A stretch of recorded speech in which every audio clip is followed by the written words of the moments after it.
you will continue to suffer from emotional tantrums if you keep allowing people to bait you, right?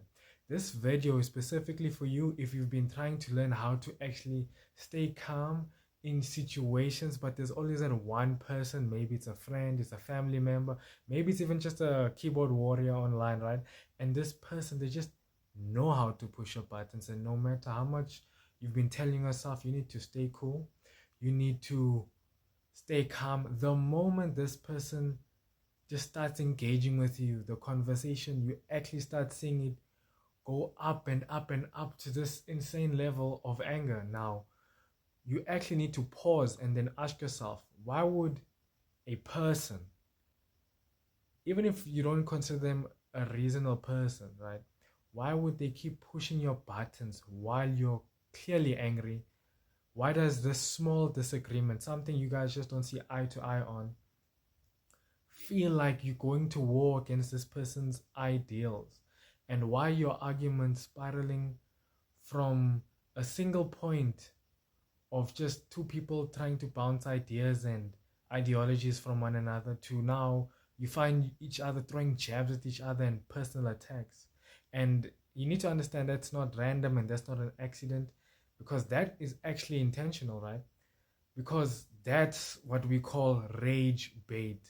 Rage bait is when someone deliberately stirs you up, not because they want resolution, but because they desire a reaction. They don't care about your truth, they don't care about any clarity, they don't care about any connection or realization they can get from conversing with you. Their only goal is to form chaos, and their win condition is you losing your cool.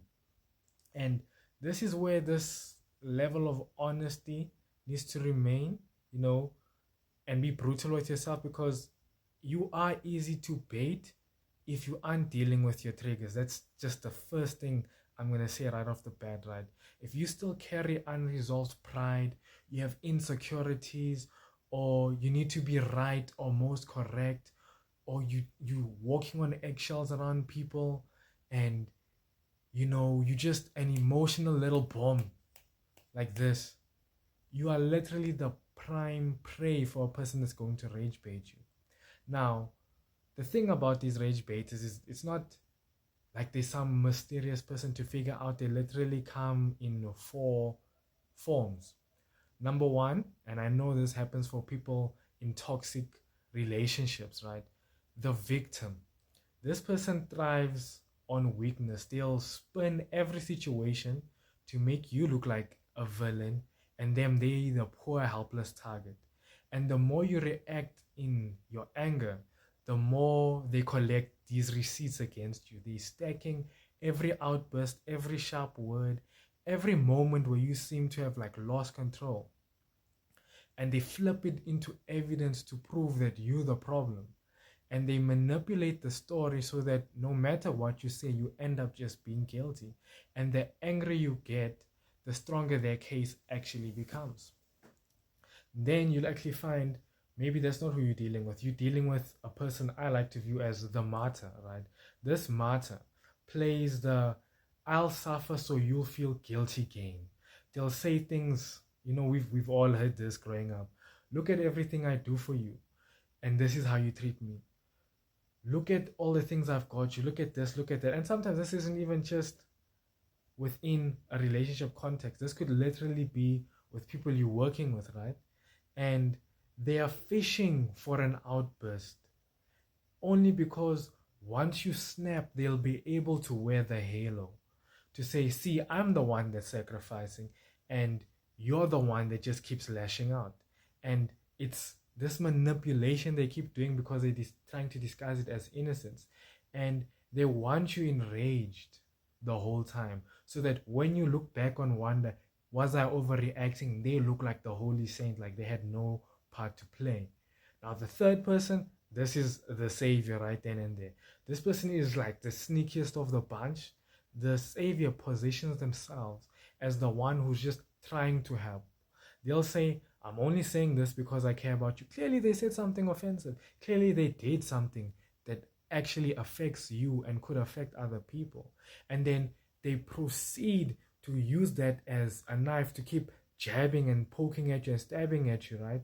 And the moment you blow up, all of a sudden they start having these receipts of like, whoa, whoa, whoa, whoa, whoa. Look at how ungrateful you are. Look at all the ways I tried caring for you and helping you. And they feed off being seen as a wise rescuer, the one with all the wisdom and all the information. And they paint you as this out of control child that needs to be micromanaged.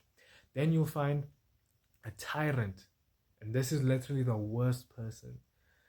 They straight up are like button mashers, right?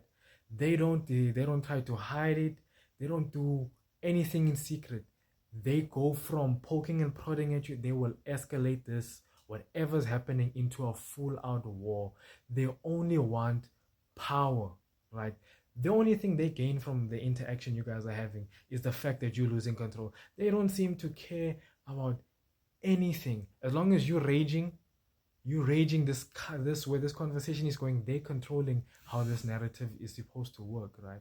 So they'll deny that they are provoking it, and they'll do it. They'll say like, no, I'm not even doing any of that. They'll literally go into full-on denial, and they will continue to act shocked. Now this person, they want to continue to do this. They'll say, oh, you overreact, and they'll do anything to invalidate your anger. But while doing that, they're also ensuring that the anger continues to be stirred up, you see. And now this is where you actually need to start checking yourself against all of this, right? They literally are pulling strings, watching you lose your marbles, right?